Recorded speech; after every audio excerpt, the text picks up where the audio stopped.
जागता हूँ तब भी मैं निश्चिंत हूँ कि मेरा खुदा मेरे साथ है, वो मुझे कभी ना छोड़ेगा, वो मुझे कभी ना त्यागेगा। ऐसा उसने मेरे साथ एक रिश्ता बनाकर रखा है और इस रिश्ते में मैं विश्वास को देखता हूँ, मैं अनुग्रह को देखता हूँ, मैं आशीष को देखता हूँ और इसीलिए मैं कहता हूँ कि उसने जो मेरे लिए विचार किए वो बहुमूल्य है। तो आज की सुबह वो खुदा हमें कह रहा है कि आपके लिए जो विचार मैंने किए हैं वो बहुमूल्य है, बहुमूल्य है। आइए आज हम कहें उस खुदा से कि पिता तुझसे बढ़कर मेरे लिए और कोई नहीं, जो मेरे लिए उत्तम विचार रखता है, जो मेरे लिए बहुमूल्य विचार रखता है, और कोई एक या दो विचार नहीं, उनकी संख्या का जोड़ ऐसा है कि वो बालों की किंकों से भी अधिक है मेरे खुदा। तूने मुझे सर से लेकर पैरों तक अपने लहू में ढांप के रखा है मेरे खुदा। आज मैं यहाँ मौजूद हूँ क्योंकि तेरे साथ मेरा एक रिश्ता है, विश्वास का रिश्ता है मेरे खुदा। मैं जानता हूँ पिता मैं तेरे हाथों में बना हुआ हूँ, इसीलिए आज मैं यहाँ मौजूद हूँ क्योंकि मैं तुझे आदर देना चाहता हूँ। मैं कहता हूँ खुदावंद यीशु तेरे सिवाय कोई नहीं जो आदर के योग्य हो, तेरे सिवाय कोई और नहीं प्रभु जिसकी महिमा मैं करूँ, तेरे सिवाय और कोई नहीं जहाँ मैं जाऊँ मेरे खुदा। मैं तेरी हजूरी में आया हूँ, मैं तेरी संगति में हूँ मेरे खुदावंद यीशु। आदर और महिमा तुझे देने आया हूँ, तेरी उपमा में किससे करूं मेरे खुदावंद यीशु। आइए अपने हाथों को उठाएं और उस खुदा के उन कार्यों को याद करें। भजन संहिता में लिखा है स्वर्ग में उसके अद्भुत कामों की चर्चा और पवित्रों की सभा में उसकी सच्चाई की चर्चा की जाती है। आइए हम उसकी चर्चा करें, उसकी महिमा करें, उसकी स्तुति करें, उसे आदर दें और कहें उससे कोई नहीं है खुदा, कोई नहीं है आदर के योग्य, बस तू है एक खुदा, बस तू है एक खुदा। अपने हाथों को ऊंचा उठाते हुए उसकी महिमा को हम एक मन के साथ आत्मा और सच्चाई से गाएं।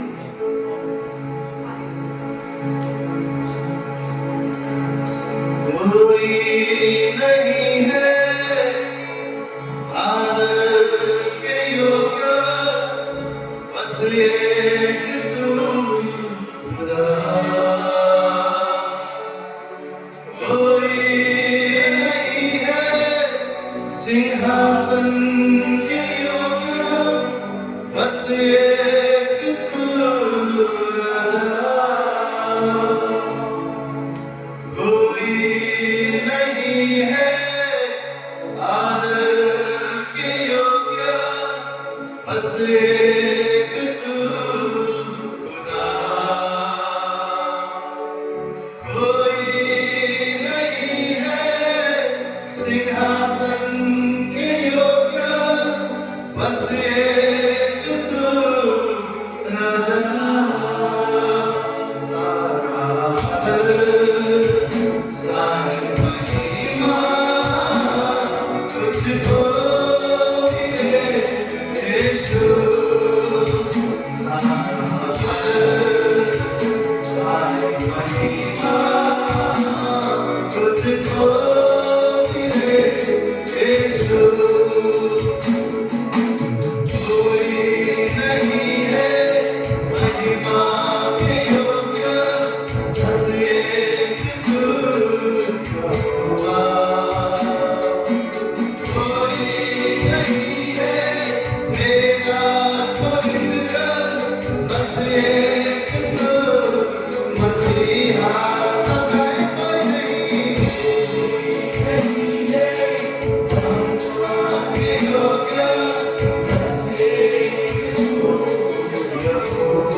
तू जिंदा है, तेरे सिवा कोई नहीं, तू आदर के योग्य है, तू महिमा के योग्य है, वो हमारी आराधना के योग्य है।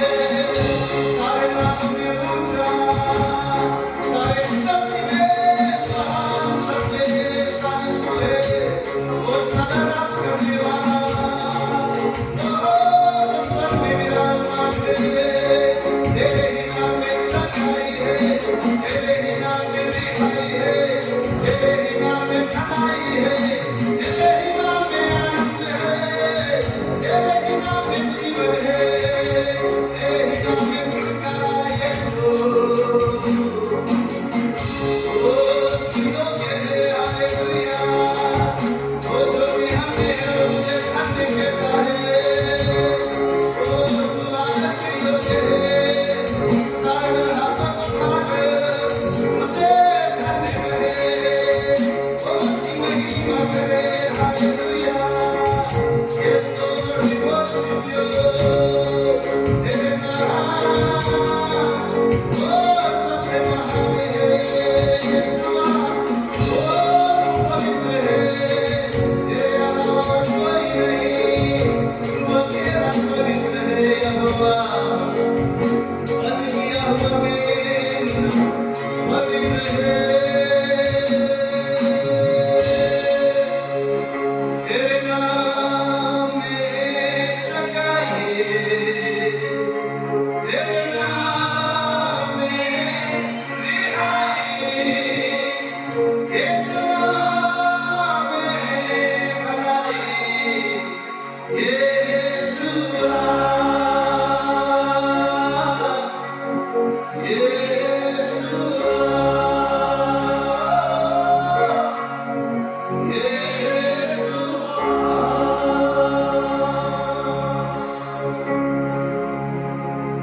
एक ही नाम है जो सबसे ऊंचा है, और वो यीशु नाम है। वो परमेश्वर का पुत्र जिसमें चंगाई है, जिसमें रिहाई है, जिसमें भलाई है। यूहन्ना ने जब यीशु मसीह को आते हुए देखा तो उसने कहा ये परमेश्वर का मेमना है, और यूहन्ना के चेहरे उसके पीछे चलने लगे। जब वो उसके पीछे चल रहे थे, उनमें एक शामोन का भाई आंद्रियास था। आंद्रियास अपने भाई को जाकर कहता है शामोन को, हमें क्रिस्त मिल गया है, हमें यीशु मिल गया है, और वो उसे लेकर यीशु के पास आता है। जब शामोन यीशु के पास आया तो यीशु ने कहा तेरा नाम शामोन नहीं पतरस होगा, वो पतरस जिस पर मैं अपनी कलीसिया बनाऊंगा और अधोलोक के फाटक उस पर कभी प्रबल ना हो सकेंगे। आज आप और मैं कह सकते हैं हमें क्रिस्त मिल गया है, हमें यीशु मिल गया है, और जब हमें यीशु मिल गया तो हमें जीवन मिल गया। और यीशु आज आपसे और मुझसे कहता है अधोलोक के फाटक कभी तुम पर प्रबल ना होंगे। तो आइए हम उस घोष को करें कि मुझे यीशु मिल गया। सिर्फ कलीसिया में नहीं, बाहर जाकर हम अपने भाइयों को बताएं, हम कहें हमें क्रिस्त मिल गया है, हमें यीशु मिल गया है, हमें जीवन मिल गया है। आओ उस जीवन के पास हम तुम्हें लेकर चले। आइए हम इस गीत को गाएंगे मिलकर, यीशु मिल गया मुझे, यीशु मिल गया।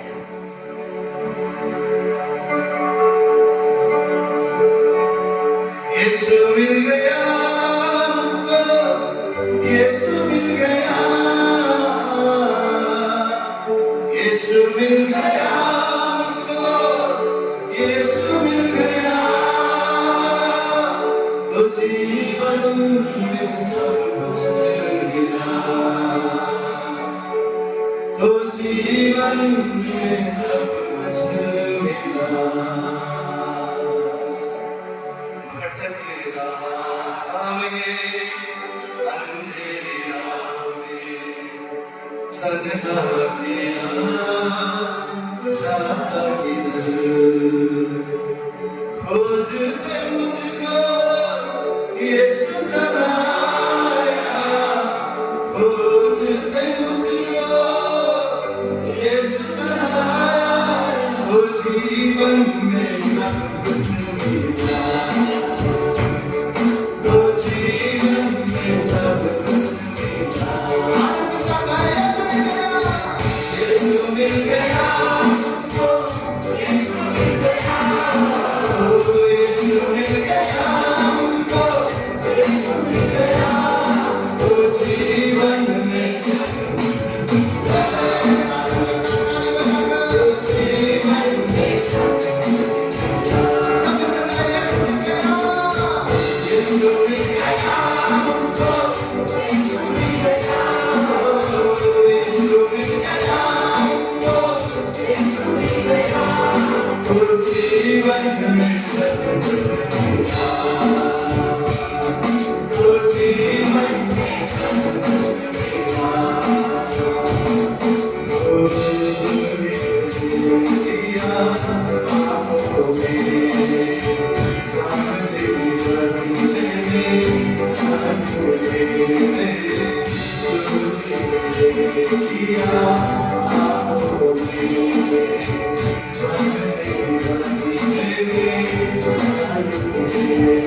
आइए जोरदार तालियों का अर्पण दें उस जिंदा खुदा के लिए और कहें कि मुझे यीशु मिल गया, मुझे सब कुछ मिल गया, मुझे सब कुछ मिल गया।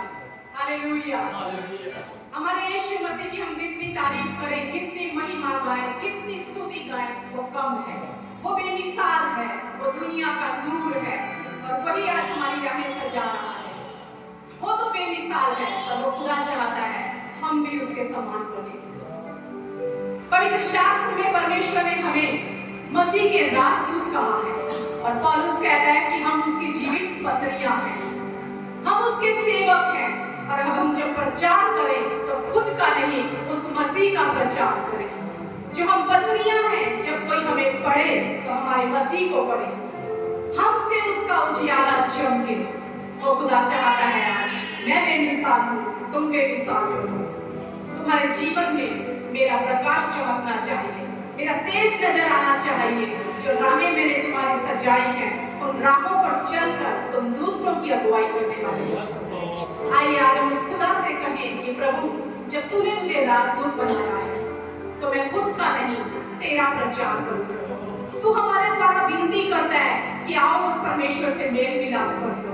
होने दे पिता, हमारा जीवन ऐसी पत्री बने पिता, तू नजर आए हमें यीशु, तू नजर आए हमें यीशु, ताकि लोग हमें पढ़कर तेरे करीब आ सके, तुझसे मेल मिलाप कर सके। प्रभु, ये दुनिया जो अंधकार में है आज, यीशु तू रोशनी है, तू जगत की ज्योति है।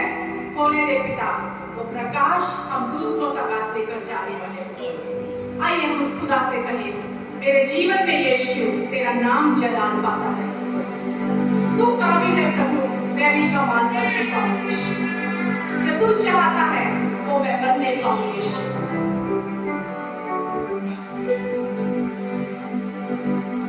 बेमिसाल है तू, मैं मिसाल बनूं, तू कामिल है मैं भी कमाल बनूं।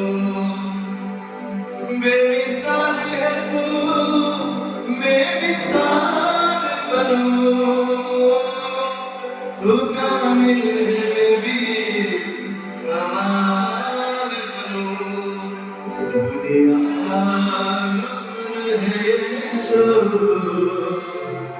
मेरी राहें सजाता रहे,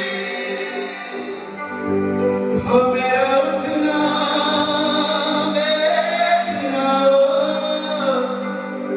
मेरा उठना बैठना,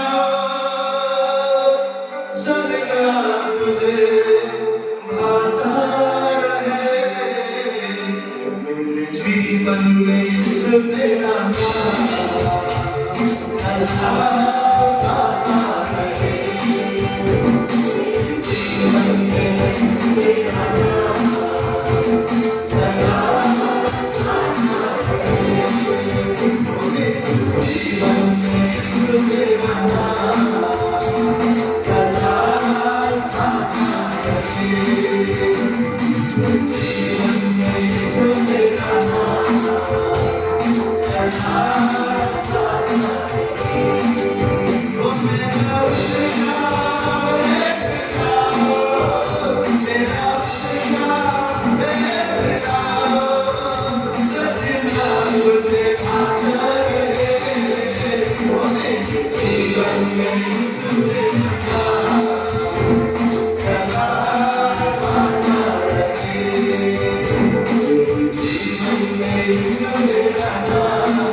बहुत से कारण है उस खुदा की स्तुति करने के, उसको महिमा देने की।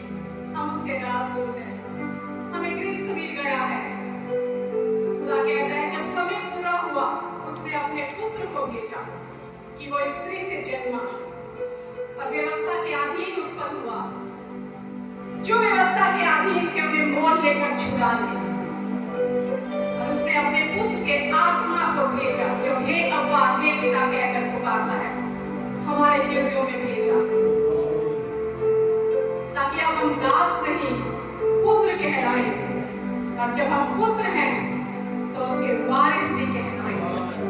कहिए मैं दास नहीं पुत्र हूँ, मैं दास नहीं पुत्र हूँ, मैं दास नहीं पुत्र हूँ। जब तक मैं उसको ना जानता था तब तक दास था, पर अब मैं उस परमेश्वर को जानता हूँ और परमेश्वर भी मुझे पहचानता है और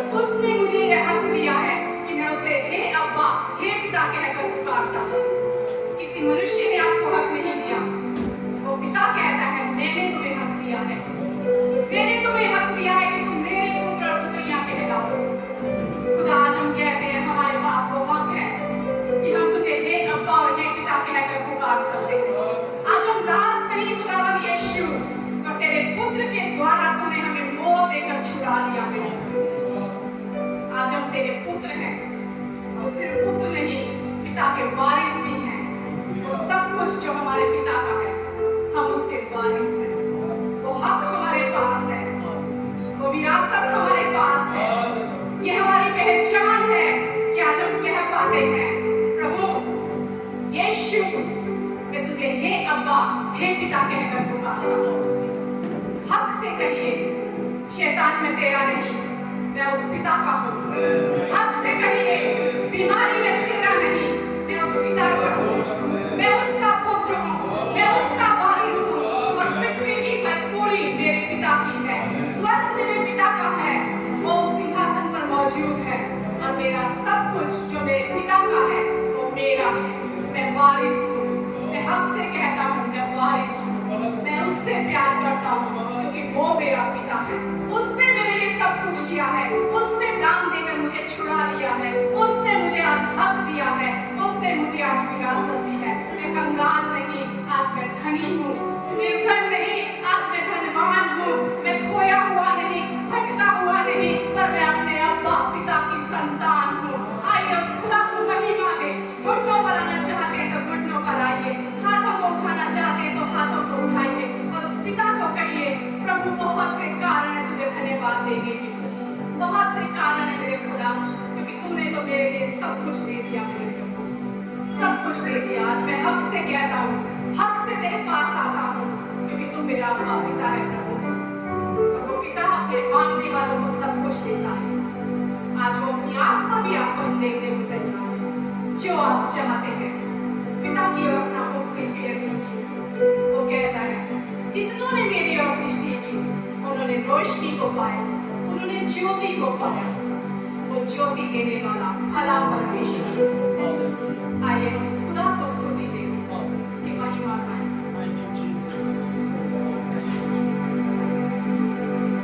अपने सारे मन से और अपनी पूरी जान, अपनी पूरी ताकत और अपने सारे प्राण, अपने सारे मन से और अपनी पूरी जान, अपनी पूरी ताकत और अपने सारे प्राण, अपने सारे मन से और अपनी पूरी जान, अपनी पूरी ताकत और अपने सारे प्राण से तुझको प्यार करो, मैं तुझको प्यार करो।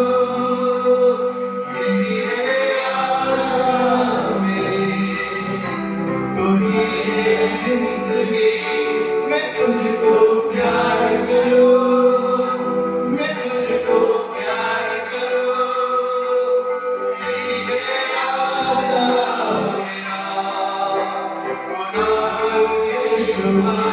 मैं तुझको प्यार करो, मैं तुझको प्यार करो। यही है आशा मेरी, तू ही है जिंदगी। मैं तुझको प्यार करो, मैं तुझको प्यार करो। यही है आशा मेरा, खुदा यीशुआ।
Happy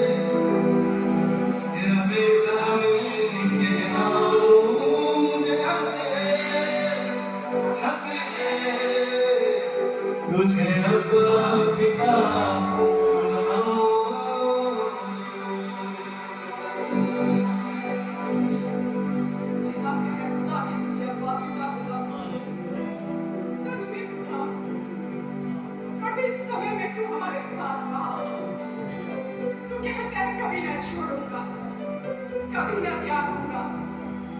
इसीलिए आज हम कहते हैं पिता, हम तुझसे प्रेम करते हैं, मैं तुझसे प्यार करता हूँ यीशु। ये दिल तुझे धन्यवाद देता है मेरे खुदा, क्योंकि तू सदा भला रहा, सदा भला रहा मेरे यीशु। बहुत बार हमने भलाई नहीं दिखाई, बहुत बार हम वफादार नहीं रहे मेरे यीशु, पर तू कहता है मैं सदा वफादार हूँ, मैं सदा भला हूँ। मैं हाथ पकड़ कर तेरी अगुवाई करूँगा। और यीशु तू बड़खाबड़ मार्गों को समतल करता हुआ हमें लिए चल रहा है मेरे यीशु। आज हम कहते हैं पिता, हम सिर्फ तुझसे प्रेम करते हैं, सिर्फ तुझसे प्रेम करते हैं प्रभु।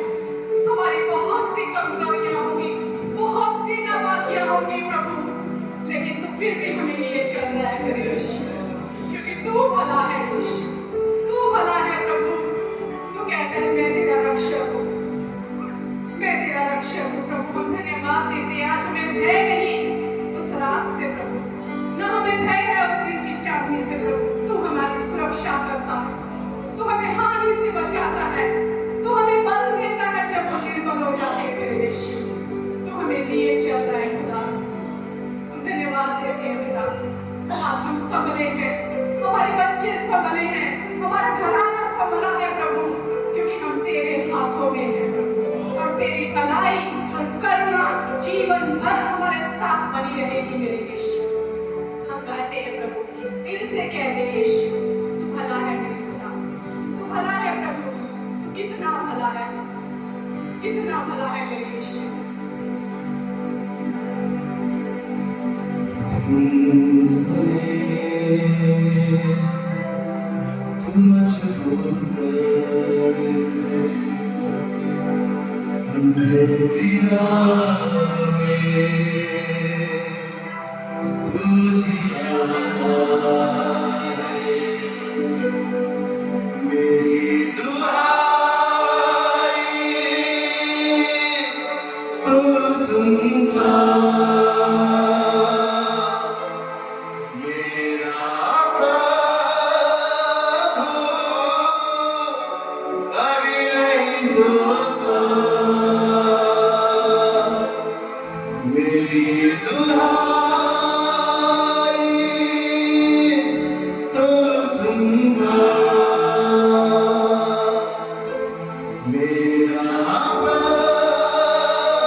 स्तुति देता। अपनी कठिन परिस्थिति में हाथों को उठाकर उस परमेश्वर से कहे, प्रभु तू भला है, तेरी भलाई को मैं देखने जा रहा हूँ। सब रातों में गाए, प्रभु परमेश्वर तू कितना भला है। कोई खामोश न रहे, तेरी भलाई सदा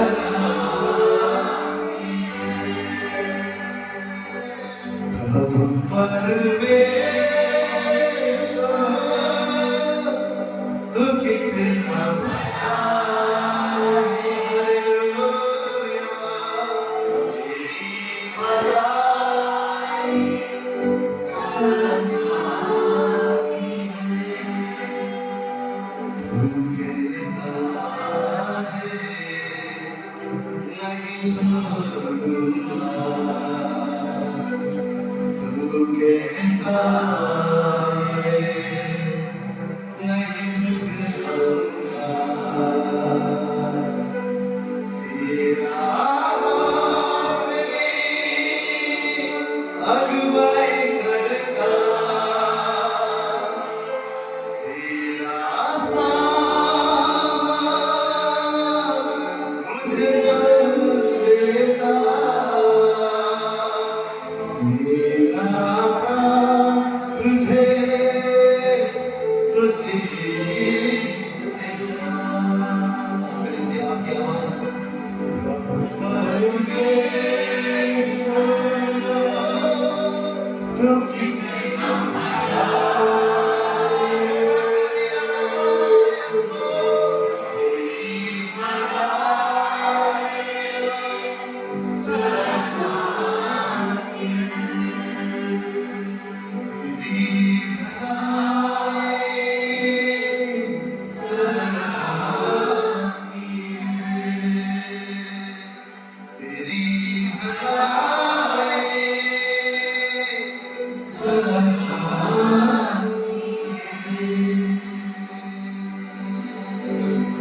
सदा विराजमान रहने वाला, पीढ़ी से पीढ़ी तक तेरी सच्चाई बनी रहेगी मेरे खुदा।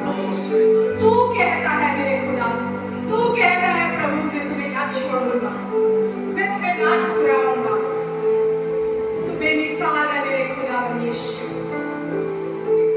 कोई नहीं आदर के योग्य प्रभु, बस तू मेरे राजा, बस तू खुदा बेदाग पवित्र सिंहासन पर विराजमान मेरे अब्बा पिता। धन्य कहते हैं तेरे नाम को मेरे खुदा यीशु, धन्य कहते हैं पिता। हर दिन तू कहता है जान लो तुम कौन हो, पहचान लो तुम कौन हो, क्या तुम्हारी पहचान है। आज हम कहते हैं पिता, एक बार फिर से हम सब कहते हैं अपने मुखों को खोल कर प्रभु कि हम तुझसे प्रेम करते हैं, हम तुझसे प्रेम करते हैं। तू हमारा अब्बा पिता है मेरे यीशु, तूने हमें हक दिया है मेरे खुदावंद यीशु। आज तेरी हजूरी में आने का हक दिया है प्रभु जी। आज हम याद के साथ उस अनुग्रह के सिंहासन के पास आ पाते हैं, क्योंकि हमारे पिता ने हमें हक दिया है। वो भला परमेश्वर, वो हमसे कहता है तुम्हारा और मेरा रिश्ता एक दिन का नहीं, एक साल का नहीं, सदा सर्वदा अनंत काल का रिश्ता है। प्रभु हम धन्यवाद देते हैं। आइए अपने मुखों को खोलकर एक बार फिर हम घोषित कहें कि पिता मैं तेरी हजूरी में आया हूँ, क्योंकि मैं तुझसे प्रेम करता हूँ, क्योंकि तू मेरा अब्बा पिता है प्रभु। तूने ये कहने का मुझे हक दिया है, तूने ये कहने का मुझे हक दिया है। मैं तुझको प्यार करूं, मैं तुझको प्यार करूं, यही है आशा मेरी, तू ही है जिंदगी।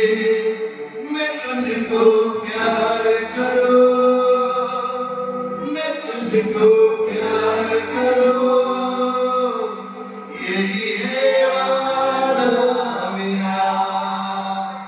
खुदावन यीशु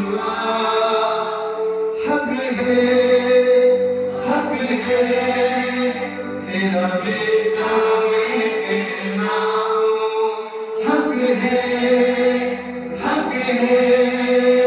तुझे अम्मा पिता बुलाओ, मुझे हक है तेरा बेटा मैं कहलाऊं। हक है तुझे अम्मा पिता बुलाओ। धन्यवाद यीशु, धन्यवाद खुदा कि अपना सिंहासन छोड़कर, अपना स्वर्ग छोड़कर पिता आप हमारे बीच में मौजूद है। सारा आदर, महिमा, गौरव हमने आपके नाम को दिया मेरे यीशु। ये स्तुति प्रभु जी, ये महिमा पिता परमेश्वर, ये आराधना मेरे खुदा हम विश्वास के साथ कहते हैं सुगंधित धूप के समान आपके सामने होंगे प्रभु जी। और आपको भाई है मेरे खुदा परमेश्वर होने दे पिता। जब भी हम तेरे नाम को पुकारे प्रभु, तेरा आत्मा यहाँ मंडराए मेरे यीशु।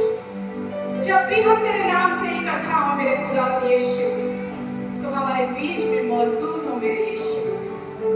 हम घटते जाए मेरे यीशु और तू हम में बढ़ता जा मेरे खुदा। तू हम में राज कर मेरे यीशु। तू हम पर प्रबल हो आत्मा, ताकि पिता हमारे द्वारा हमारे यीशु का नाम जलाल पाने पाए। हमसे हमारे खुदा की बढ़ाई हो, वो जो स्वर्ग में है उस खुदा का नाम जलाल पाने पाए। हम धन्यवाद देते हैं, एक बार फिर से हम कहते हैं प्रभु यीशु, हमें तो क्रिस्त मिल गया, हमें तो क्रिस्त मिल गया है, और जो हमें मिल गया है उसमें सब कुछ निहित है। धन्यवाद यीशु। आगे का समय आपके हाथ में सौंपते हैं और एक बार फिर तेरे बच्चे तैयार है प्रभु यीशु। बीज बोने वाला बीज बोने निकला, और आज हम विश्वास के साथ कहते हैं जो बीज बोया जाएगा यीशु, वो उपजाऊ भूमि में गिरेगा मेरे खुदा। उपजाऊ भूमि में गिरेगा मेरे खुदा यीशु। कोई झाड़ियां उसे दबाएंगी नहीं प्रभु जी, कोई शैतान उसे चुप ना पाएगा मेरे खुदा यीशु, कोई बोझ उसे दबा ना पाएगा मेरे खुदा यीशु। लेकिन आज हम आत्मा में जड़ पकड़ेंगे यीशु, और तेरे नाम से खुदा वो बीज हमारे जीवन में फलवंत होगा मेरे खुदा यीशु। होने दे पिता, तेरे दास को तो अपने दोहरे अभिषेक से भर दे मेरे प्रभु यीशु। मुख उनका हो, शब्द तेरी ओर से आ जाए मेरे खुदा यीशु, और शब्द कभी खाली नहीं लौटता मेरे खुदा। आज एक बार फिर अपना मेरे बरसा मेरे खुदा, ताकि हम भीगने पाए प्रभु यीशु, हम तृप्त होने पाए मेरे यीशु, और एक दिन प्रभु जी फलवंत होने पाए मेरे खुदा यीशु। आगे का सारा समय हम आपके हाथ में सौंप देते हैं पिता। आदर, महिमा, गौरव, जलाल सिर्फ और सिर्फ आपके नाम को देते हैं, और इस समय के लिए, इस संगति के लिए धन्यवाद देते हैं मेरे खुदा। यीशु मसीह के नाम से हम इस दुआ को मांग लेते हैं, आमीन। आइए एक जोरदार तालियों का हमारे आत्मा के साथ करेंगे।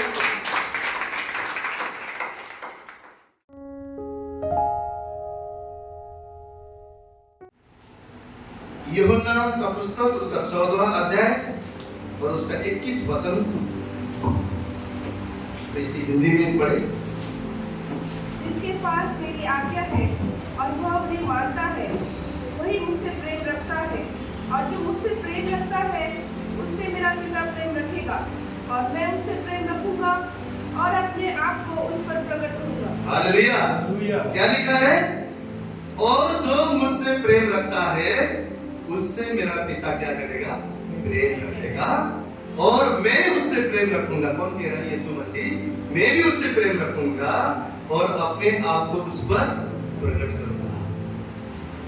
यूहन्ना 3:16 क्या बोलता है? परमेश्वर ने जगत से ऐसा प्रेम किया, ऐसा प्रेम किया, है ना? इतना ज्यादा परमेश्वर ने प्रेम किया, बाइबल बोलता है। और यूहन्ना की पुस्तक में एक और वचन को हम लोग जब देखते हैं तो वहां पर हम लोग क्या देखते हैं? 1:12 में कि जितने उसको क्या किया? ग्रहण किया, वो उसके क्या है? संतान है। प्रेम परमेश्वर ने सारे जगत से किया, परंतु उसको ग्रहण करता है, वो उनके संतान है। और यहाँ पर बाइबल क्या बोल रहा है कि तुम अगर मुझसे प्रेम करते हो तो मेरा पिता भी क्या करेगा? तुमसे प्रेम करेगा, और पिता भी प्रेम करेगा, मैं भी करूंगा। और तीसरा मेन चीज क्या बोला प्रभु ने? कि मैं अपने आप को तुम्हारे जीवन में प्रकट करूंगा, तुम्हारे जीवन में प्रकट करूंगा। बहुत बार हम लोग पढ़ते हैं God is love, love is God, God is love, love is God. परमेश्वर ने दुनिया से प्रेम किया, परंतु ये क्या है? ये कौन सा प्रेम है जो परमेश्वर आप मुझसे चाहता है? ये प्रेम एक गहरा रिश्ता है, घनिष्ठ संबंध है, क्लोज रिलेशनशिप है परमेश्वर के साथ में। आपने पुराने नियम में कितने बार पढ़ा, नए नियम में कितने बार पढ़ा, जो भी परमेश्वर का दास था, जो भी परमेश्वर का सेवक था, जिसने अपने जीवन में आश्चर्य के कर्म किया, अद्भुत कामें किया, वो सेवक परमेश्वर से थोड़ा थोड़ा प्यार करने वाला इंसान नहीं था, परमेश्वर से थोड़ा थोड़ा रिश्ता रखने वाला इंसान नहीं था, हाँ 50-50 ओके वाला इंसान नहीं था। वो परमेश्वर के सेवक के जीवन को आप देखिए, वो परमेश्वर के साथ घनिष्ठ संबंध उसका था।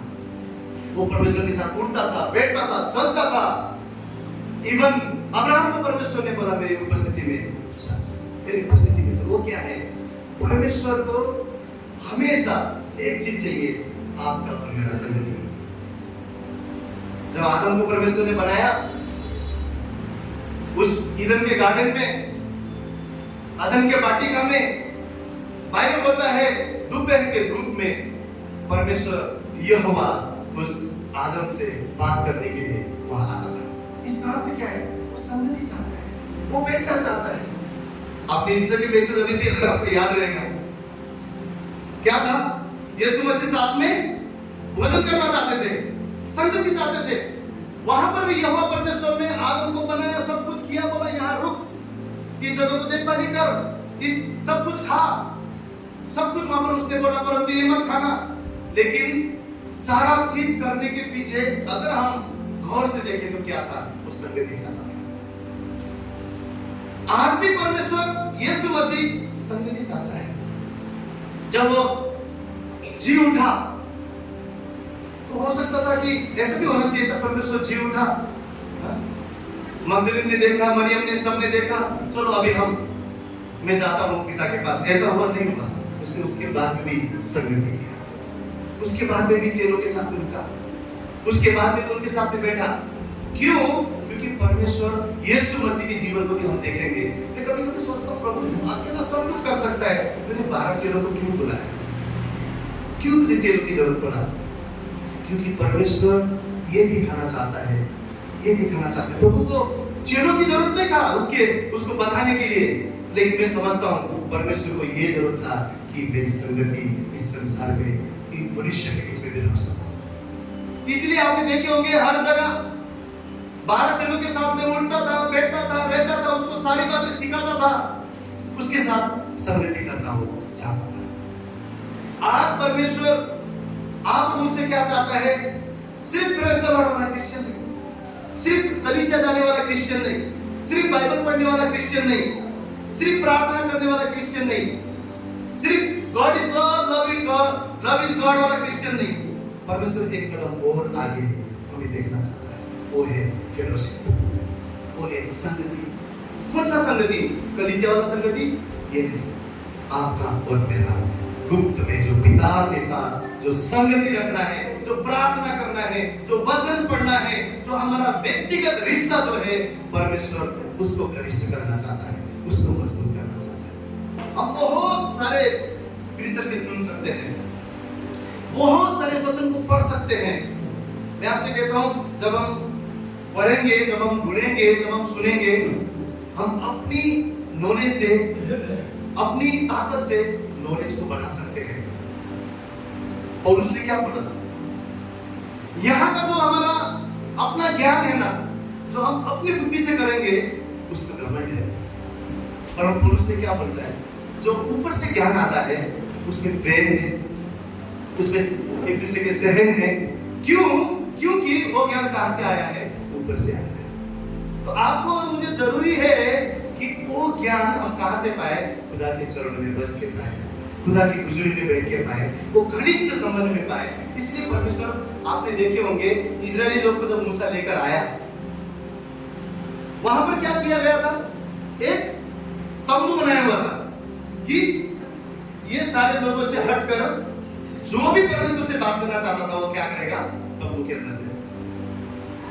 और वहां पर परमेश्वर, बाइबल बोलता है कि मूसा के साथ रूबरू, एक दोस्त के समान, एक फ्रेंड के समान बात करता है। वहां पे भी ऐसा लिखा।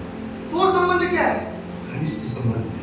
आज परमेश्वर आप और मुझे हमारे जीवन में एक घनिष्ठ रिश्ता को ढूंढ रहा है, एक घनिष्ठ संबंध को ढूंढ रहा है, और वही घनिष्ठ, वही गहराई के रिश्ते में परमेश्वर अपने भेद की बातें को प्रकट करना चाहता है। क्योंकि हमने यहाँ पे क्या पढ़ा? अगर तुम मुझसे प्रेम करते हो, पिता तुमसे प्रेम करेगा, और दूसरा चीज मैं तुमसे प्रेम करूंगा, और तीसरा चीज मैं अपने आप को। पहला चीज क्या है? पिता प्रेम करेगा। दूसरा यीशु मसीह स्वयं भी हमसे प्रेम करेगा, और तीसरा चीज ये किनके लिए है? ये जिनके जीवन में परमेश्वर के प्रति गहरा रिश्ता है, परमेश्वर के प्रति आदर है, परमेश्वर के साथ में संगति है। आज हम वचन से देखने वाले सब जन पढ़ेंगे लूका रचित सुसमाचार 5वां अध्याय। सब जन पढ़े लूका रचित सुसमाचार 5वां अध्याय, उसका 3 से आगे हम देखेंगे। उन नाव में से एक पर जो शमौन की थी चढ़कर उसने उनसे विनती की कि किनारे से थोड़ा हटाने चले।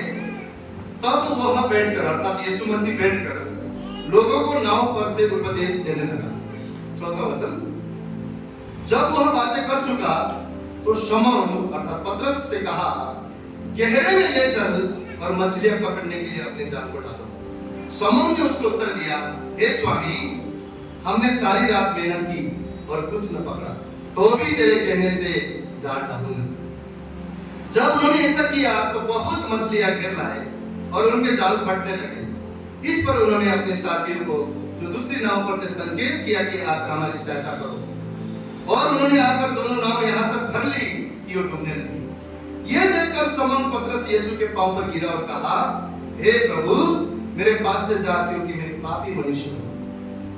क्योंकि इतना मछलियों के पकड़ने जाने से उसे और उसके साथियों को बहुत अचंभा हुआ, और वैसे ही जब्दे पुत्र याकूब और यूहन्ना को भी, जो शमौन के साथी थे, अचंभा हुआ। तब यीशु ने शमौन से कहा, मत डर, अब से तू मनुष्य को जीवित पकड़ा करेगा।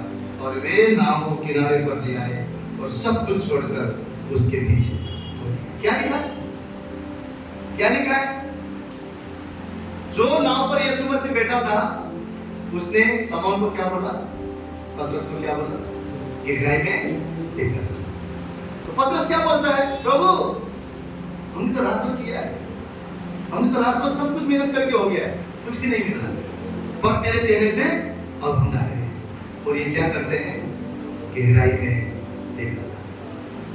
और जैसे ही गहराई में लेकर जाते हैं, उनके जाल में इतने मछली भर जाता है कि बाइबल बोलता है कि दूसरों को भी बुलाना पड़ा और जाल फटने लगे। तो इसका अर्थ क्या है कि गहराई में जब वो लोग गए तो यहाँ पर हम 2 चीज देखते हैं। पहला चीज क्या है? तूने कहा प्रभु तो हम करेंगे। और दूसरा चीज क्या है? गहराई तक वो लोग गए। परमेश्वर का जो मर्जी है, परमेश्वर जो देना चाहता है, परमेश्वर का जो ब्लेसिंग्स है, परमेश्वर के अद्भुत आशीष जो है, वो गहराई में है, वो गहराई में है। बहुत बार हम लोग सोचते हैं सिंपल सी विश्वास, सिंपल सी बातों से, सिंपल से हाँ प्रेज द लॉर्ड बोलने से, ओनली कलीसिया जाने से, लेकिन आज परमेश्वर क्या कह रहा है? मैं भेद की बातों को, मैं गहरी बातों को, मेरी मर्जी की बातों को, ऐसे बातें जो मेरी इच्छा के मुताबिक है, वो मैं गहराई में प्रकट करूंगा, गहराई में प्रकट करूंगा। गहराई में चलो, गहराई में लेकर चलो। और जब वो गहराई में गए, उन्होंने वही जगह पर पहले जब उन्होंने कहा था हमने कुछ भी नहीं पाया, लेकिन जब परमेश्वर ने कहा गहराई में चलो, और वो गहराई में गए, वहां पर उनके जीवन में उन्होंने आशीष को पाया।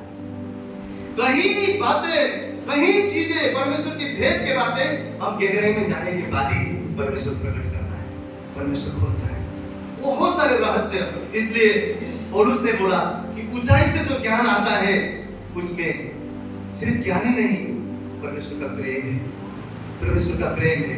बहुत बार हम यहाँ से ज्ञान बटोरते हैं, लेकिन प्रभु कहता है उसकी उपस्थिति में, उसकी गहराई में जब हम ज्ञान लेते हैं, वो क्या करेगा? उसमें प्रेम भी रहेगा, परमेश्वर की उपस्थिति रहेगा, परमेश्वर का आशीष रहेगा। और यहाँ पर परमेश्वर क्या बताने की कोशिश कर रहा है? उसके बाद क्या होता है?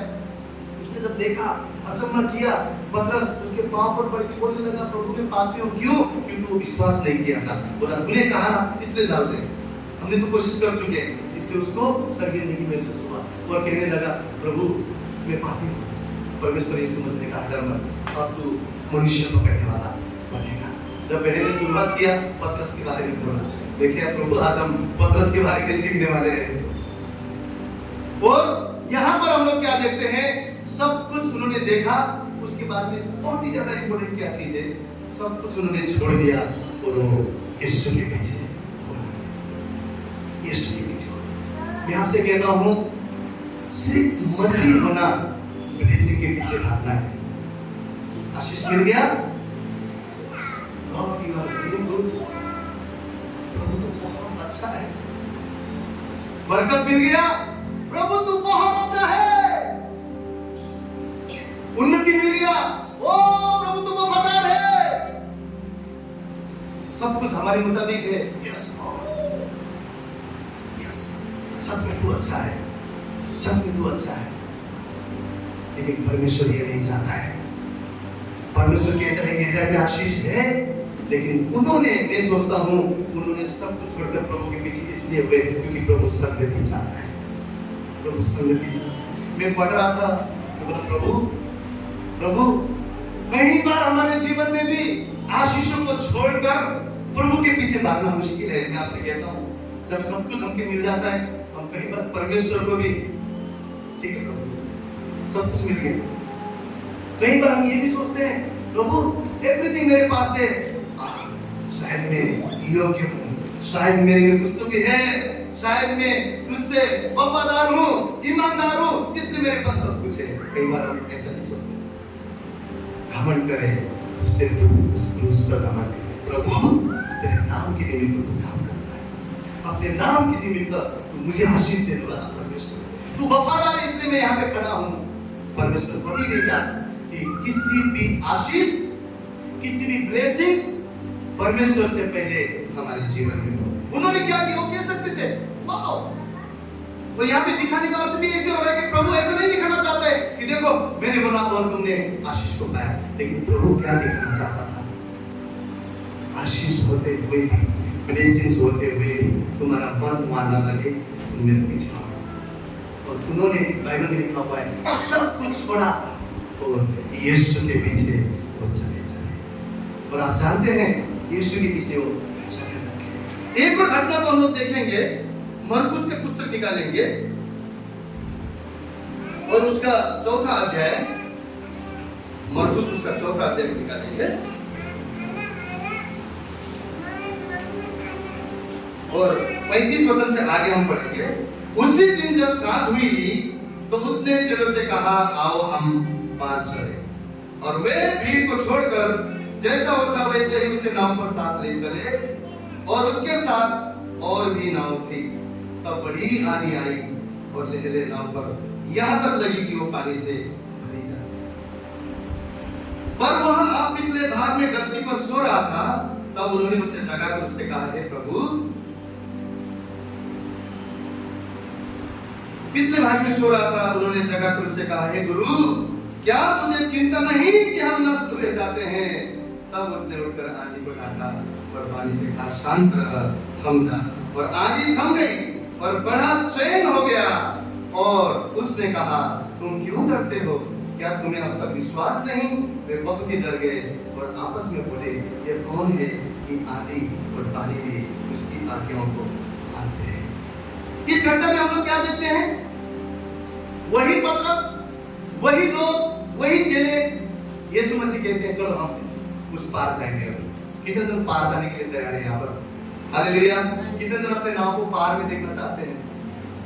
यहाँ पर एक चीज हम देखते हैं, जब नैया पार लगाने का समय आता है, इतना आसान नहीं है। आंधी आती है, तूफान आती है, डगमग आएगा। बहुत कुछ वहां पर हुआ, बहुत कुछ वहां पर हुआ, बहुत कुछ वहां पर हुआ। पर यीशु मसीह क्या कर रहे थे? पीछे गद्दी पे आराम से सो रहे थे। तूफान आया है, आराम से सो रहे थे। चेले डर गए। जब हमारे जीवन में डर आता है, हम पहले क्वेश्चन करते हैं, प्रभु हमारा फिक्र नहीं तुझे, हमारा फिक्र नहीं है, हम भी प्रभु को क्वेश्चन करते हैं, तुझे फिक्र नहीं है प्रभु? इतने मुश्किल हालात में घर चला रहा हूं, इतने तंगी में हूं, इतने बीमारी में हूं, इतने कष्ट में हूं, इतने लोग मेरा अपमान करते हैं, ऐसे हालात में हूं, तुझे परवाह नहीं है प्रभु? तुझे परवाह नहीं है? वहां भी ऐसे ही बोला गया, प्रभु आंधी आया है, तूफान आया है, जाग, तुझे हमारा फिक्र नहीं है। यीशु मसीह को बोलने लगे, डर गए। लेकिन बाइबल क्या बोलता है? प्रभु यीशु क्या कर रहा था? पीछे सो रहा था, सो रहा था, सो रहा था। हमारे जीवन में यीशु है, फिर भी चिंता है, डर है। क्यों? पता है, वही घनिष्ठ संबंध परमेश्वर आज हमारे जीवन में चाहता है। यहाँ पर हम एक बात देखते हैं, मैं सोच रहा था ये लोग क्यों डरे इतना प्रभु होते हुए भी? क्योंकि हम भी डरते हैं, हम भी डरते हैं। क्यों डरे? आपको पता है वो क्यों डरे? क्योंकि उनका संबंध परमेश्वर के साथ अभी तक घनिष्ठ नहीं था, अभी तक घनिष्ठ नहीं था। हमारा 25 साल मसीह में होने से हमारा संबंध परमेश्वर के साथ घनिष्ठ होगा ये जरूरी नहीं है। हमारे 4 पुस्तकों से मैं क्रिश्चियन हूं बोलने से हमारा रिश्ता परमेश्वर के साथ मजबूत, क्लोज रिलेशन, घनिष्ठ संबंध परमेश्वर के साथ होगा जरूरी नहीं।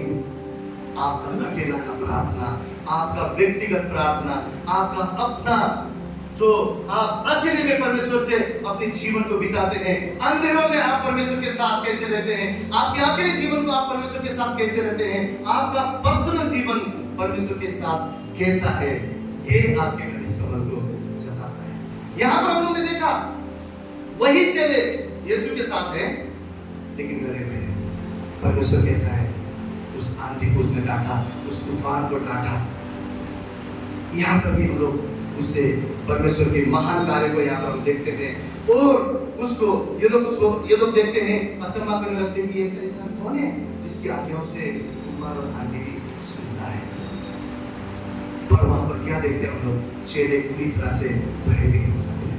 ये चीज हमें क्या दिखाता है कि अभी भी चेले लोग घनिष्ठ संबंध परमेश्वर के साथ में, उतना फेथ परमेश्वर के साथ में नहीं है। लेकिन यही चेले लोग, यही पतरस जब परमेश्वर यीशु मसीह के संग चलने लगते हैं, परमेश्वर यीशु मसीह के साथ सेवकाई करने लगते हैं, परमेश्वर यीशु मसीह के वचनों को सुनने लगते हैं, परमेश्वर यीशु मसीह के साथ में अपने जीवन को बिताने लगते हैं, ऐसा क्रूसिफिकेशन तक भी हम लोग देखते हैं कि वही पतरस मुर्गी के बाद डांटने से पहले, बोलने से पहले, बाइबल बोलता है उसने परमेश्वर को ठुकरा दिया। यहां तक भी हुआ और उसके बाद भी लेकिन वो परमेश्वर में बने रहे। पेंटिकोस्ट के दिन में जब यीशु मसीह चला गया, उसके बाद 50वां दिन में जब पेंटिकोस्ट के दिन में पवित्र आत्मा उतरा, उसी कोठरी में जब ये सामर्थ से भर गए, अभिषेक से भर गए, मसीह के संग चलने से जब इनका रिश्ता मजबूत होने लगा, जब इनका रिश्ता घनिष्ठ होने लगा, वही पतरस के जीवन में अभी हम देखेंगे कि वही डरपोक पतरस जो परमेश्वर के ऊपर क्वेश्चन करता था, वही पतरस मरने के लिए भी मसीह को तैयार है। हम सब पढ़ेंगे प्रेरित के पुस्तक 12वां अध्याय को, प्रेरित की पुस्तक 12वां अध्याय को निकालेंगे और उसका 8 वचन से आगे पढ़ते हैं। तब सब ने उससे कहा, कमर बांध और अपने जूते पहन ले। उसने वैसा ही किया। फिर उसने उससे कहा, अपना वस्त्र पहन कर मेरे पीछे हो ले। वह निकल कर उसके पीछे हो लिया। परंतु यूहन्ना जानता था कि जो कुछ स्वर्गदूत कर रहा है वह सच है, बल्कि यह समझा कि मैं दर्शन देख रहा हूँ। तब वे पहले और दूसरे पहर से निकलकर उस लोहे के फाटक पर पहुँचे जो नगर की ओर है। वह उसके लिए आपसे आप खुल गया और वे निकलकर एक ही गली होकर गए। इतने में स्वर्गदूत उसे छोड़कर चला गया। तब पतरस ने सचेत होकर कहा, अब मैंने सच जान लिया कि प्रभु ने अपना स्वर्गदूत भेजकर मुझे हेरोदेस के हाथ से छुड़ा लिया और यहूदियों की सारी आशा तोड़ दी। यहाँ पे 12वां अध्याय में हम क्या देखते हैं? वही पतरस क्या लिखा है? उस समय हेरोदेस राजा ने कलीसिया के कई व्यक्तियों को सताने के लिए उन पर हाथ डाले। उसने यूहन्ना के भाई याकूब को तलवार से मरवा डाला। जब उसने देखा कि यहूदी लोग उससे आनंदित होते थे, तो उसने पतरस को भी पकड़ लिया। वे दिन अख़मीरी की रोटी के दिन थे। उसने उसे पकड़ के बंदी गृह में डाला और 4-4 सिपाहियों के 4 पैरों में रखा, इस विचार से कि फसह के बाद उसे लोगों के सामने लाए। बंदी गृह में पतरस बंद था, परंतु कलीसिया उसके लिए लहू लगाकर परमेश्वर से प्रार्थना कर रही थी। जब हेरोदेस उसे लोगों के सामने लाने को था, उसी रात पतरस 2 जंजीरों से बंधा हुआ 2 सिपाहियों के बीच में सो रहा था। बोलिए, सो रहा था। क्या कर रहा था पतरस? सो रहा था। सब जन बोलेंगे, क्या कर रहा था? सिपाहियों के बीच में सो रहा था, बंदी गृह में सो रहा था। हेरोदेस ने क्यों पकड़ा था? जान से मारने के लिए, जान से मारने के लिए, जान से मारने के लिए। सोचिए, आपको भी बंदी गृह में कोई डाल दे, हमारा हालत क्या होगा? हम बोलेंगे, प्रभु मैंने तो कुछ किया नहीं है, प्रभु मेरा बच्ची रो रही है घर में, मेरी पत्नी रो रही है, मैंने कुछ किया नहीं है, मेरा क्या होगा? मेरे को यहाँ पर क्यों डाला? यहाँ पर क्या बताने की कोशिश कर रहा है कि उनके बीच में, 2 सिपाहियों के बीच में, बाइबल कहता है पतरस क्या कर रहा था? सो रहा था, गहरे नींद में सो रहा था। वही पतरस अब यीशु सो रहा था तो प्रभु को बोलता है, प्रभु तुझे हमारा फिक्र नहीं है। वही पतरस जब परमेश्वर के साथ घनिष्ठ संबंध हो गया, जब परमेश्वर से प्रेम करने लगा, जब परमेश्वर के लिए जिंदगी जीने लगा, जब परमेश्वर के पीछे चलने लगा, वही पतरस मृत्यु के बीच में, उसको पता नहीं है कब मुझे मार देंगे, कब मेरे गला काट देंगे, कब मेरे साथ क्या होगा, अपने मृत्यु के बीच में, मौत के बीच में, सिपाहियों के बीच में सोया है बंदी गृह में, हथकड़ी से हाथ बंधे हुए हैं। बाइबल बोलता है पतरस गहरे नींद में सो रहा है। तब क्या हुआ? तो देखो, प्रभु का एक स्वर्गदूत आ खड़ा हुआ और उस कोठरी में ज्योति चमकी, ज्योति भी चमका, और उसने देखा क्या? नहीं देखा, क्योंकि सोया हुआ था। और क्या लिखा हुआ है? और उसने पतरस की पसली पर हाथ मार के उसको जगाया और कहा, उठ, जल्दी कर। क्या किया? पर स्वर्गदूत आकर देखा, पहले तो ज्योति चमकाया, लेकिन वो सोया हुआ था, देखा नहीं उसने। स्वर्गदूत भी सोच रहा होगा परमेश्वर ने मुझको इसको लेने के लिए भेजा, ये तो गहरी नींद में। और बाइबल बोलता है उसने पसली पर मारा, स्वर्गदूत जाकर पसली पर मारा, उसको बोला, उठ उठ उठ, चल। और वहां पर क्या हुआ? जगाया, उठ जल्दी कर, और उसके हाथों से जंजीरें खुलकर गिर पड़ी। देखिए, वही पतरस यीशु मसीह साथ होते हुए भी तूफान में डर गया। वही पतरस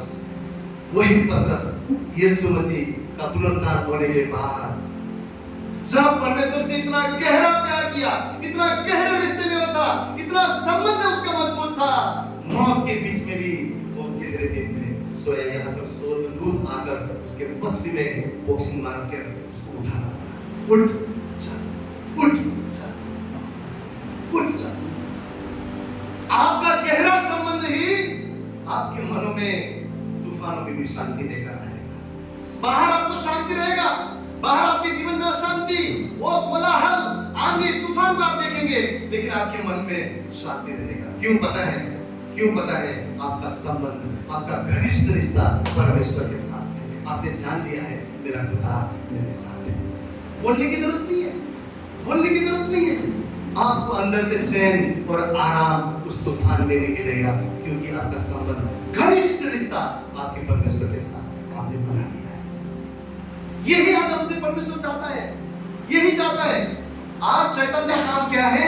हमारे जो परमेश्वर की तरफ देखने के लिए हम सोचते हैं, परमेश्वर को फॉलो करने के लिए हम जो सोचते हैं, शैतान का एक ही काम है कि हमारा ध्यान भटका दे, ध्यान भटका दे। और सबसे ज्यादा कौन भटकता है पता है? जो आत्मा में बच्चा है। आपने देखे होंगे छोटे बच्चों को रोने लगे, अरे अरे देखो देखो देखो हेलीकॉप्टर उड़ा, उधर देखिएगा शांत हो। क्यों? क्यों? छोटा है, छोटा है। जितना जल्दी आप उसको चाहो इधर उधर भटका सकते हो। बोलने का अर्थ क्या है? जितना ज्यादा हम सिर्फ नाम के वास्ते मसीह रहेंगे, शैतान उतना ज्यादा हमको भटका सकता है। जितना ज्यादा हम परमेश्वर के साथ में क्लोज रिलेशन में रहेंगे, नजदीकी घनिष्ठ रिश्ते में रहेंगे, शैतान हमें भटका नहीं सकता है। शैतान हमें भटका नहीं सकता है। शैतान हमें भटका नहीं सकता है। क्यों? क्योंकि आपने मजबूती से परमेश्वर को थामा हुआ है। शैतान क्या करता है? आज एक ही चीज है इस संसार में। हम सब जानते हैं वचन, प्रभु ने कहा मुझे देखो, जिसने मुझे देखा वो उद्धार को पाएगा, वो रोशनी को पाएगा, वो मदद को पाएगा, वो सारा कुछ मेरे जीवन से पाएगा। लेकिन शैतान क्या करेगा? हमको उसको फॉलो करने को नहीं देगा। आशीष मिला, कहीं लोग उसी में व्यस्त हो जाते हैं। पतरस ने सब कुछ छोड़कर मसीह को फॉलो किया। आज सब कुछ पीछे छोड़कर प्रभु के पीछे भागने की आपको मुझे जरूरत है। हमें उसको फॉलो करने की जरूरत है। और वही पतरस को हम देखते हैं, मरने के लिए भी वो तैयार है। वैसे आंधी और तूफान में, मृत्यु के बीच में भी बाइबल कहता है वो गहरे नींद में सो रहा है। क्यों? आपके जीवन के बाहरी हालात में तूफाने, आंधी, मुसीबत सब कुछ होगा, परंतु आपके मन में अद्भुत शांति होगा अगर आप परमेश्वर के साथ गहरे रिश्ते में हैं। आज इस संसार के लोगों में, कई सारे मसीह लोगों में भी आप जानते हैं डिप्रेशन में है। आप जानते हैं वो मानसिक तरीके से बीमार है। इतनी चीजें शैतान उनके मन में डालता है। उनको बीपी है, हाई बीपी है, इतनी बीमारी है। क्यों? इतने सारे चीज शैतान ने डाला हुआ है। वो सोचकर डिप्रेशन में शैतान बार बार पास्ट पे लेके जाता है। तो ऐसा था, तेरे साथ ऐसा हुआ था, तो ऐसा है। बार बार आपके पास्ट को लेकर जाएगा, बार बार आपको फ्यूचर का चिंता बताएगा। देख तेरा हालत ऐसा है, भविष्य में कुछ नहीं होने वाला, कुछ नहीं होने वाला, कुछ नहीं होने वाला। बार बार फ्यूचर दिखाएगा। क्यों? क्योंकि वो आपके मन में युद्ध कर रहा है, आपको कमजोर बना रहा है, आपका ध्यान भटका रहा है। आप इधर उधर भागे, इधर उधर दौड़े, अपने मन को इधर उधर फैलाए। क्यों? वो शैतान का सबसे बड़ा अटैक है। आपको मसीह को फॉलो करने को नहीं देगा, आपको मसीह के पीछे नहीं चलने देगा, आपके ध्यान को भटका देगा। दूसरा चीज, जब आप प्रॉब्लम में हैं, जब आप मुसीबत में हैं, आपका अपना विवेक भी आपको दोष लगाएगा। आपको नहीं, कुछ नहीं, तो कुछ नहीं, आपके अपने आप को कोसेंगे, कुछ नहीं तो। क्यों? पता है, ये सारे चीज आपके जीवन में आप देखेंगे ताकि आपका विश्वास डगमगाए, ताकि आप डिप्रेशन में रहें, ताकि आप चिंताओं में रहें, ताकि आप चिंताओं से दब जाएं, ताकि आप मसीह को फॉलो ना कर सके। इस संसार का शैतान का सबसे बड़ा हथियार है, सबसे बड़ा हथियार। शमूएल को बोला परमेश्वर ने, जाके अभिषेक कर। किसका? दाऊद का। सारे भाई पहले आए, सब पहले आए। देखा जाए तो उसका तो कुछ भी अस्तित्व है ही नहीं, कुछ भी अस्तित्व नहीं था। यहां तक कि उसको बेटा भी नहीं मानते थे। मुसीबत और तकलीफ के समय में मैं आपसे कहता हूं, आपके अपने भी आपको कुछ भी नहीं मानेंगे, कुछ नहीं है। पर जो परमेश्वर ने आपको चुना है, उसने आपको अभिषेक किया है, उसके पास पर्पस है, उसने योजना बनाया हुआ है आपके जीवन के लिए। आपके जीवन में अपने आप को प्रकट करना चाहता है। वो मसीह अपने आप को खोलना चाहता है, वो मसीह अपने आप को बताना चाहता है। रहस्य की बातें, डीप बातें, वो आने वाली बातें, अपनी इच्छाओं को, अपनी मर्जी को वो आपको बताना चाहता है। लेकिन हम क्या करते हैं? हम भटक जाते हैं। क्यों? शैतान हमको भटकाने के लिए पीछे पड़ा है। परमेश्वर आज हमसे चाहता है कि हम भटके नहीं, परंतु हम उसको फॉलो करके एक गहरे रिश्ते में हम आगे बढ़े। अभी सवाल ये उठता है कि गहरा संबंध, गहरा रिश्ता हम कैसे बनाएं? हमारे जीवन में हम रिश्तेदारों को देखते हैं, हम कहते हैं ये मेरे अंकल के, मामा के, काका के, काकी के बेटी के बेटा है। ऐसा भी एक रिश्ता ऐसा हमारा खून का रिश्ता है। हम बोलते हैं ये नजदीक के, दूर के। लेकिन बाइबल क्या बोल रहा है? सारे रिश्तों से भी बढ़कर परमेश्वर के साथ में आपका रिश्ता बनाओ, परमेश्वर के साथ में आपका संबंध बनाओ। एक गहरा संबंध हमारा परमेश्वर के साथ में होना चाहिए। परमेश्वर के साथ में गहरा संबंध होने के लिए पहला चीज जो है वो है सेपरेशन, यानी कि अलग करना। कैसा अलग? आप बोल सकते हो भाई हम तो संसार से अलग हैं, हम तो सारी चीज नहीं करते हैं। लेकिन आज एक और कदम आगे बढ़कर परमेश्वर क्या बोलने की कोशिश कर रहा है कि हम क्या करें? क्या करे? अपने आप को अलग करे। कौन सा? कोठरी वाला प्रार्थना, अकेले की प्रार्थना। जब आपने मूसा को देखा, उसने क्या किया? छावनी में से निकलकर वो तंबू में गया। तंबू में गया। पुराने नियम में हम लोग अगर देखते हैं, तंबू में गया और वहां पर बाइबल बोलता है यहोवा परमेश्वर मूसा से अपने फ्रेंड्स के जैसे, अपने दोस्त के जैसे बात कर रहा था। उस पहाड़ पर आप देखते हैं जब मूसा गया, परमेश्वर ने 10 आज्ञा उसको लिखा है। मैं कभी कभी सोचता हूं, प्रभु इस्राएली लोग भी तो तेरे लोग थे, इस्राएली लोग भी तो तूने छुड़ा कर लाया था। तू कहता है मेरी प्रजा है, तो तूने वहां पर क्यों 10 आज्ञा लिखा है? अपने लोगों के बीच में क्यों नहीं लिखवाया? परमेश्वर गहराई में अपने भेद को प्रकट करता है।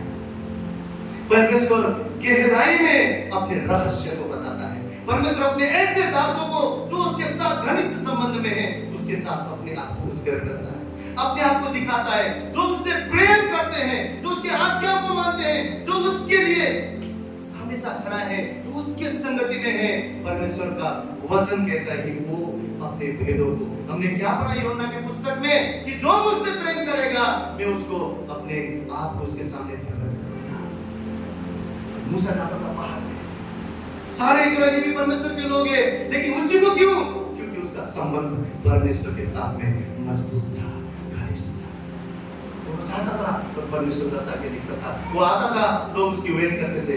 आज भी कई सारे मसीह वेट करते हैं, शायद मेरे लिए कोई प्रार्थना करेगा, शायद मेरे लिए कोई परमेश्वर से विनती करेगा, शायद प्रार्थना को उत्तर आने वाला रहेगा। परमेश्वर ने आपको और मुझे भी वो हाथ दिया है। हम क्यों ना उठकर प्रार्थना करें? हम क्यों ना उठकर उस परमेश्वर के साथ अपना गहरा संबंध बनाएं? क्यों ना हम कोठरी में जाएं? परमेश्वर ने क्या बोला? कोठरी में जाकर द्वार बंद करके मुझ पिता से तू जब प्रार्थना करेगा मैं गुप्त में देखता हूं। कहां देखता है? गुप्त में देखता है। पिता कहां देखता है? बोले गुप्त में देखता है, गुप्त में देखता है। मुझे बताइए गुप्त हमारे जीवन में कब है? कब था हमारा जीवन में गुप्त का समय? कब था? कब था? मुझे ऐसा लगता है जब हम नया मसीह थे, जब शुरू में मसीह थे, वो आग था, वो आग था परमेश्वर के लिए। मन ऐसे भर के आता था, प्रभु मैं तुझसे कब प्रार्थना करूं? कहां है वो? कहां है वो? क्या परमेश्वर ने हमारे हालातों को नहीं बदला? क्या परमेश्वर ने हमारे जीवन को नहीं बदला? क्या परमेश्वर ने हमारे आंसुओं को नहीं पोंछा? क्या उन्होंने झाल और बजरी को छोड़कर यीशु को पीछे नहीं चले? क्या उन्होंने संबंध ऐसा नहीं बनाया? मरने तक भी वो गहरे नींद में चैन आराम से सो रहा था, क्योंकि जानता था मसीह मेरा परमेश्वर मेरे साथ है। कहाँ है वो संबंध? कहाँ है वो परमेश्वर के साथ रिश्ता? कहाँ है हमारा अकेले का प्रार्थना? बाइबल आज कलीसिया में प्रार्थना नहीं बोल रहा है। बाइबल आज एक दूसरे के लिए प्रार्थना के बारे में बात नहीं कर रहा है। बाइबल आज उस घनिष्ठ संबंध के बारे में, परमेश्वर उस घनिष्ठ संबंध के बारे में पूछता है। मैंने तुमको इसलिए चुना है ताकि तुम्हारे साथ संगति कर सकूं, तुम्हारे साथ अपने आप को प्रकट कर सकूं, तुम्हारे साथ अपने आप को खोज सकूं। उसके लिए पहला चीज हमें क्या करना पड़ेगा? सेपरेट करना पड़ेगा, अपने आप को अलग करना पड़ेगा। जिस प्रकार मूसा इस्राएल को छोड़कर परमेश्वर के वेदी में जाता था और घंटों परमेश्वर से बात करता था। यहाँ तक कि नया नियम में आपने देखे होंगे, एक जगह पर क्या हुआ? प्रभु यीशु मसीह ने अपने चेलों को विदा किया। बाइबल बोलता है जबरदस्ती भेजा, और उसके बाद क्या किया? लोगों को विदा किया और खुद पहाड़ पर गया अकेला और प्रार्थना करने लगा। वो अकेला का प्रार्थना आज परमेश्वर आपको मुझसे चाहता है, ताकि वो अपने आप को हमारे जीवन में प्रकट करे। गतसमनी के बाद में यीशु मसीह रो रहा था।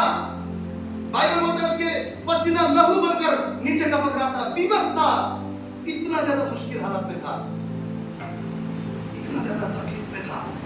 आप जानते हैं चेले एक तरफ थे, वहां पर के नजारा को भी आप देखेंगे, उनके साथ वो प्रार्थना नहीं कर रहा था। बाइबल बोलता है कुछ दूर जाकर वो अकेले में प्रार्थना कर रहा था और बार-बार आ रहा था और बोल रहा है तुम भी प्रार्थना करो, तुम भी प्रार्थना करो, तुम भी प्रार्थना करो। कोई भी प्रार्थना नहीं कर रहा था, सब सो रहे थे। लेकिन यीशु मसीह को आप देखेंगे वहां पर भी उनसे अलग होकर जाकर वो विनती कर रहा था।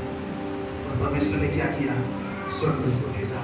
उस कमजोर पल में वो स्वर्गदूत यीशु मसीह को बल देने लगा, बल देने लगा। आप अकेले में प्रार्थना कीजिए, आपका कोठरी का प्रार्थना, आपका आंसुओं का प्रार्थना, स्वर्गदूत आकर आपको उठाएगा, आपको बल देगा, आपको सामर्थ देगा। वो पिता अपनी मर्जी को आपके सामने प्रकट करेगा।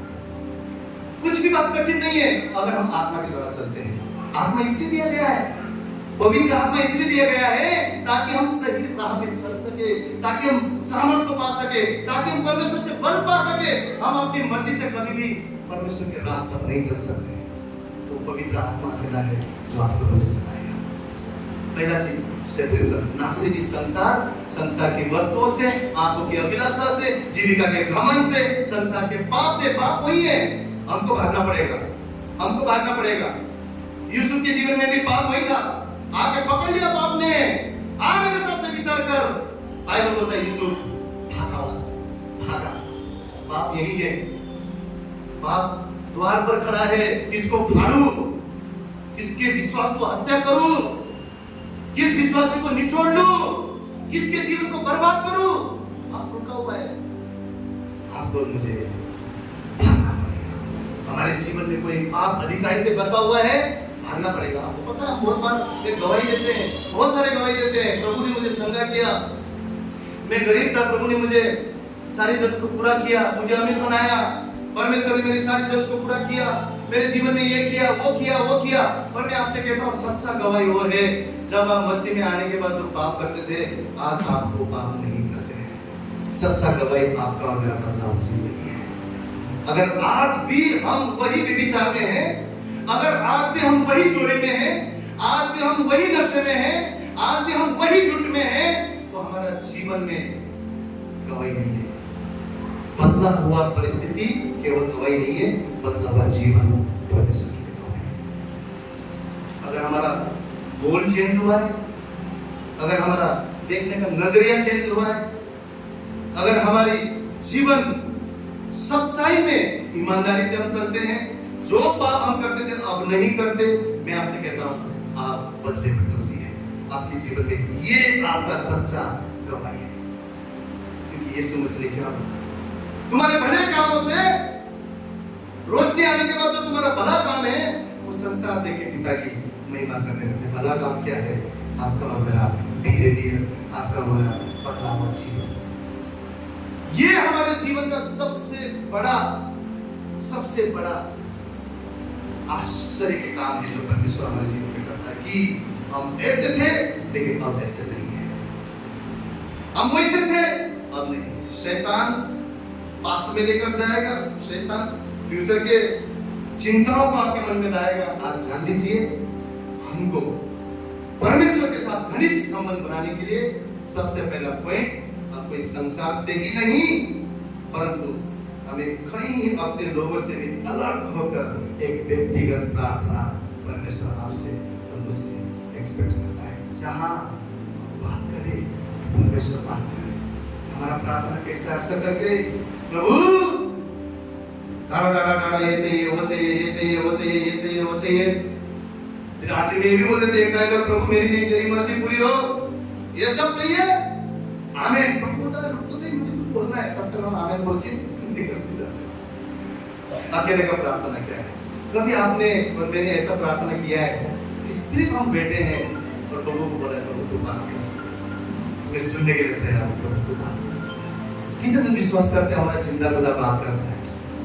कितने दिन विश्वास करते हैं? हालेलुया। कई बार है ना, हमारे जो आजू बाजू में वो सही उत्तर नहीं देंगे, वो नहीं बोलेंगे, लेकिन परमेश्वर बात करता है। मैं आपसे कहता हूँ, परमेश्वर बात करता है, परमेश्वर बात करता है। वो जिंदा है, वो बात करता है।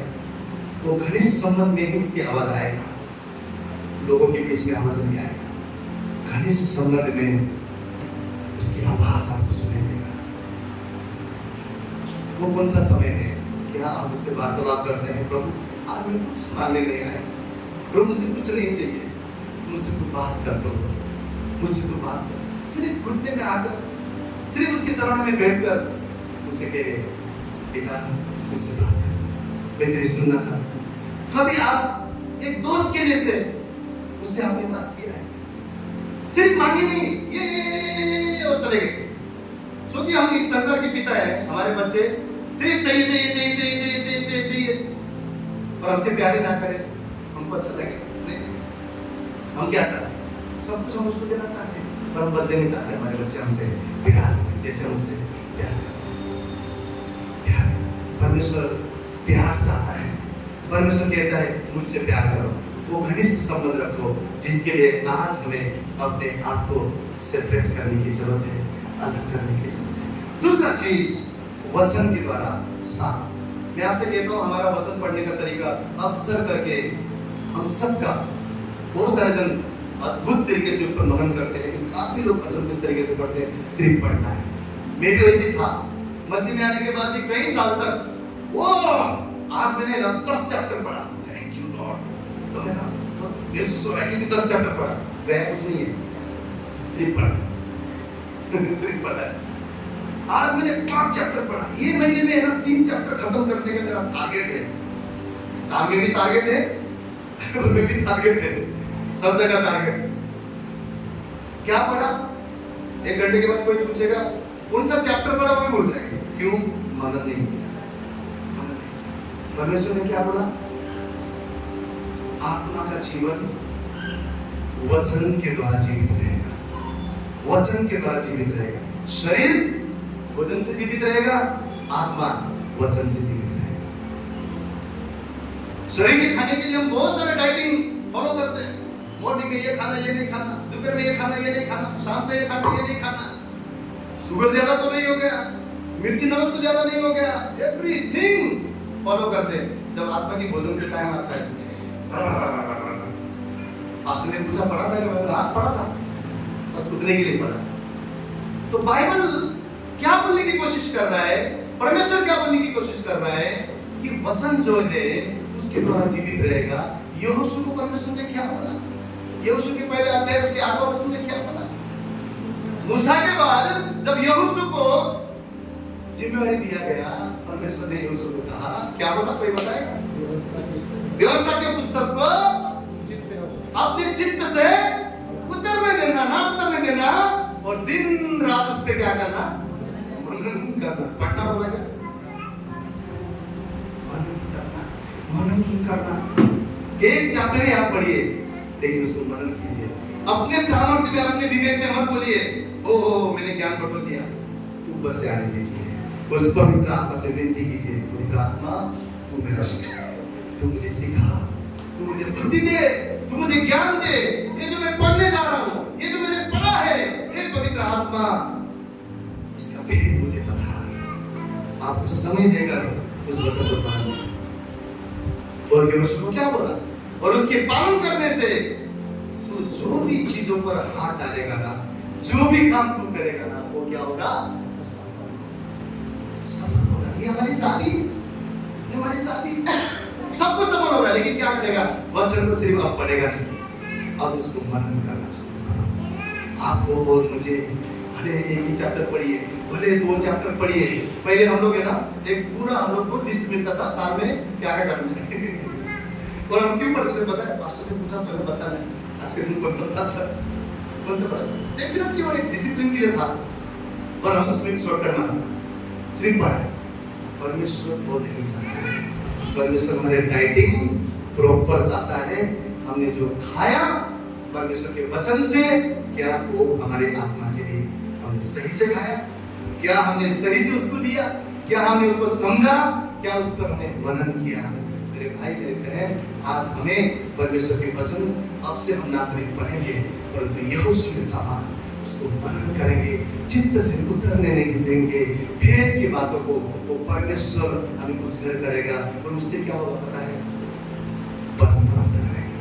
परमेश्वर का वचन बाइबल बोलता है हमें बल देता है, हमें शक्ति देता है, हमें ताकत देता है। उस तूफान में भी आप ऐसे ही शांत नहीं हो सकते जब तक उसकी ताकत आपके अंदर नहीं है। उस तूफान में आप तभी शांत होंगे, वो उसका वचन से, उसके महान उस वचन के भेदों से आपने अपने हृदय में उसको मनन करके छुपाया है। आप जानते हैं मेरा परमेश्वर मेरे अंदर है, मेरा परमेश्वर मेरे अंदर है।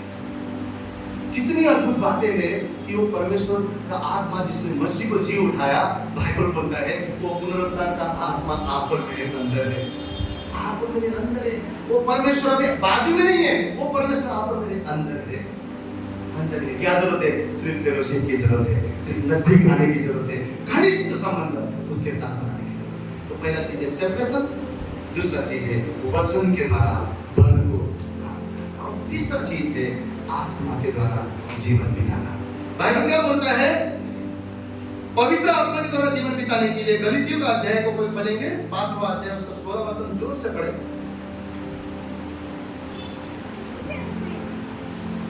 पर मैं कहता हूँ, आत्मा के अनुसार चलो, तो तुम शरीर की लालसा किसी रीति से पूरी न करोगे।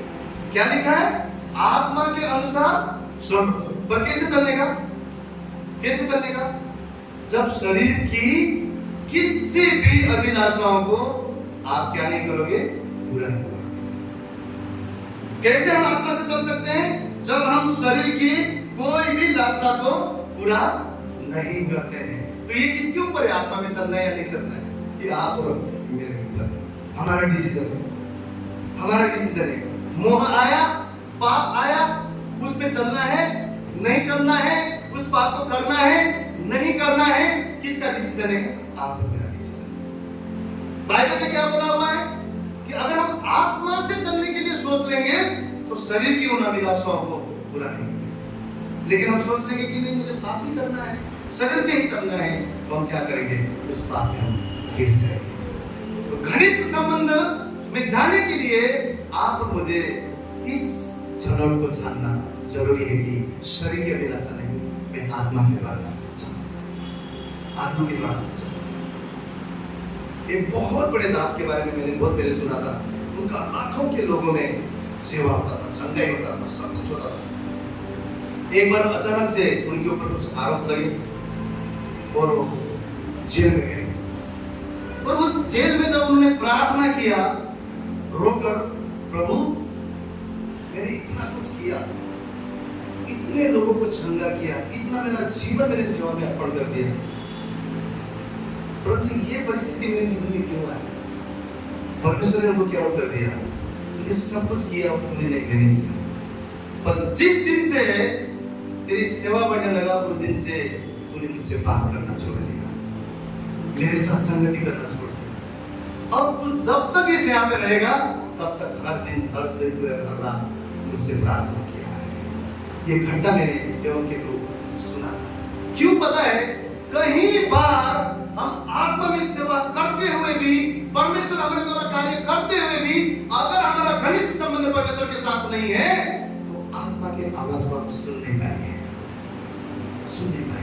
हमको लगेगा जो हम कर रहे हैं वो आत्मा कर रहा है, आत्मा करवा रहा है। बाइबल क्यों बोल रहा है मुझसे प्रेम कर, घनिष्ठ संबंध रख, तब मैं अपने आप को प्रकट करूंगा। क्योंकि परमेश्वर चाहता है हम चाहे बड़े सेवा करें, चाहे हम सेवा मीडियम करें, चाहे हम छोटे झुंड में करें, चाहे अपने जीवन को हम आगे बढ़ाएं, जहां पे भी हम रहें, परमेश्वर चाहता है हमारा संबंध परमेश्वर के साथ घनिष्ठ रहे और उसका आत्मा हमें बसे रहे और वो आत्मा आपको चलाता रहे। एक बार आपने, मुझे लगता है बहुत जने सुने होंगे, एक दास ने बोला यीशु इस दिन इसी समय में आने वाला है। ये कहीं देश, कोई देश का घटना है। क्या बोला? ये दिन में और ये समय में आने वाला है। तो सब लोग सब कुछ बेच बाच के, खा पी के जो करना था, लोग लाखों में जमा हो गए। और वो टाइम हो गया, वो समय हो गया, थोड़ा सा समय आगे जाने लग गया और वहां पर कोई आया नहीं, यीशु आया नहीं। वचन क्या बोलता है? प्रभु यीशु बोलता है उस समय तो मैं भी नहीं जानता हूँ, सिर्फ कौन जानता है? पिता जानता है, सिर्फ पिता जानता है। सब हो गया है, भविष्यवाणी आया नहीं। इस लोगों ने पूछना शुरू किया किधर यीशु? वो बोला यीशु मेरे दिल में आ गया, यीशु मेरा दिल में आ गया।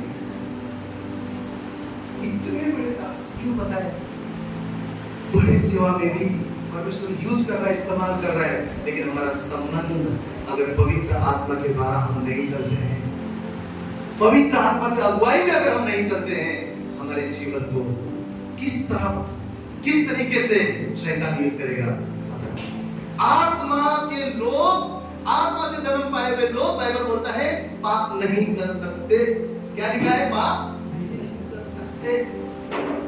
एक जगह पे लिखा है वो पापों में नहीं रह सकते, कंटिन्यू पाप नहीं कर सकते, निरंतर पाप में नहीं बने रह सकते, उनको छुटकारा पाना ही है। यूहन्ना में क्या लिखा है पुस्तक में? जो परमेश्वर के द्वारा जिनका जन्म हुआ है वो पाप नहीं कर सकते, नहीं कर सकते, नहीं कर सकते।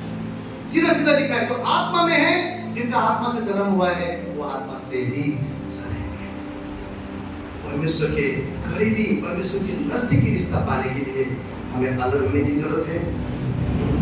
हमें वचन के द्वारा मनन करके सामर्थ्य पाने की जरूरत है। और तीसरा चीज, पवित्र आत्मा के अगुवाई में हमें जीवन जीने की जरूरत है। जब हम ये तीन कार्य हमारे जीवन में करना शुरू करेंगे, मैं आपसे कहता हूँ हमारा जीवन भी डरपोक पतरस से लेकर ऐसा अद्भुत अटल परमेश्वर के लिए खड़ा रहने वाला पतरस के समान हमारा जीवन हो जाएगा। एक ही दिन के प्रचार में, एक ही दिन के संदेश में बाइबल कहता है 3000 से भी ज्यादा लोगों ने बपतिस्मा लिया। क्यों पता है? यीशु मसीह ने कहा था अब तू मनुष्य को पकड़ेगा। आपको मुझे परमेश्वर ने ऐसे ही नहीं चुना है, सिर्फ घर की रोटी सेकने के लिए नहीं चुना है, सिर्फ दिन रात मेहनत करते रहे उसके लिए नहीं चुना है। परमेश्वर का एक को नहीं भूलना है। इस संसार में रहते हुए हम घर गृहस्थी चलाने के लिए काम कर रहे हैं, लेकिन आपको मेरे ऊपर जो जिम्मेवारी दिया है उस कार्य को नहीं भूलना है। मनुष्य को पकड़ना नहीं भूलना है। बाइबल कहता है बुद्धिमान मनुष्य क्या है? कौन है? जो आत्माओं को जीतता है। वो कार्य हमको पूरा करना है। जो भी जगह पर आप हैं, जो भी मनुष्य के बीच में आप हैं, जहाँ पे भी आप नौकरी करते हैं, जहाँ पे भी आपका बिजनेस है, बोलना शुरू कीजिए, परमेश्वर के गॉस्पेल को देना शुरू कीजिए।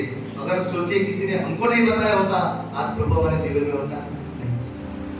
आपको मुझे वो जिम्मेवारी परमेश्वर ने दिया है। और हम मसीह के कार्य तभी कर सकते हैं जब हम उसके प्रति प्रेमी, उसको हम प्रेम करते हैं, उसके प्रेम में पड़ जाते हैं। आज देखिए कितनी दुख की बात है, कितनी दुख की बात है कि लोग परमेश्वर के भवन में आने के लिए भी लोगों को बोलना पड़ता है हमें जानने की जरूरत है। सिर्फ भवन ही आना नहीं, परमेश्वर तो हमसे क्या चाहता है? व्यक्तिगत रिश्ता चाहता है, फेलोशिप चाहता है। हम परमेश्वर के नजदीक रहे। मूसा के समान परमेश्वर आपसे और मुझसे वार्तालाप करना चाहता है। हो सकता है आपकी परिस्थिति आपको बोले तो कुछ नहीं है, हो सकता है आपके हालात आपको बोले तो कुछ नहीं हो सकता, हो सकता है बार बार आपके हृदय में चिंता आएगा, दुविधा आएगा, वो ऐसी बातें, ऐसी ख्याल आएगा जो आपके विश्वास को नीचे गिराएगा। मैं आपसे कहता हूँ स्वर्ग ने आपके लिए ऑलरेडी आपके लिए डिसीजन लिया हुआ है। तू चुना हुआ है, तू अभिषेकित है, तू बुलाया हुआ नहीं परंतु चुना हुआ दासोदासी है। तू मेरे संतान है। आज हमने कौन सा गीत गाया? हक है, मुझे हक है, मैं तेरा बेटा कह रहा हूँ। हम कई बार भूल जाते हैं। आपको मुझे जानने की जरूरत है। उसके बेटे होते हुए भी, उसके हम संतान होते हुए भी क्या हमारा रिश्ता एक बाप और बेटे के जैसा है? क्या इतना घनिष्ठ रिश्ता उसके साथ हमारा है? आज परमेश्वर चाहता है सब कुछ छोड़कर हम पतरस के समान उसके पीछे हो जाए। सब कुछ छोड़कर हम उस पर ईमान रखें। मैं आपसे कहता हूँ अगर हमारा घनिष्ठ संबंध परमेश्वर के साथ रहेगा, इस दुनिया के कोई भी तूफान आपको मुझे डरा नहीं सकता है, कोई भी हालात हमको डरा नहीं सकता है। डेफिनेटली तूफान आएगा। परमेश्वर ने एक उदाहरण दिया, एक ने चट्टान पे घर बनाया, एक ने रेत पे घर बनाया। जो तूफान आया था वो दोनों जगह पे आया। कोई भी मनुष्य बोलता है, कोई भी इंसान ये भी विश्वास करता है शायद मैंने बहुत गुनाह किया है, शायद मैंने ऐसा किया वैसा किया, इसलिए मेरे जीवन में कुछ भी ठीक नहीं हो रहा है। मैं आपसे कहता हूं आपने चट्टान पर घर बनाया है ना, तूफान आएगा, लेकिन विश्वास कीजिए आपका घर गिरेगा नहीं, क्योंकि आपने चट्टान पर उसका। बाइबल क्या बोलता है? जो मूर्ख था जिसने रेत पर घर बनाया, वहां पर भी आया, और चट्टान पर भी, चट्टान पे घर बनाने वाले के पास भी आया।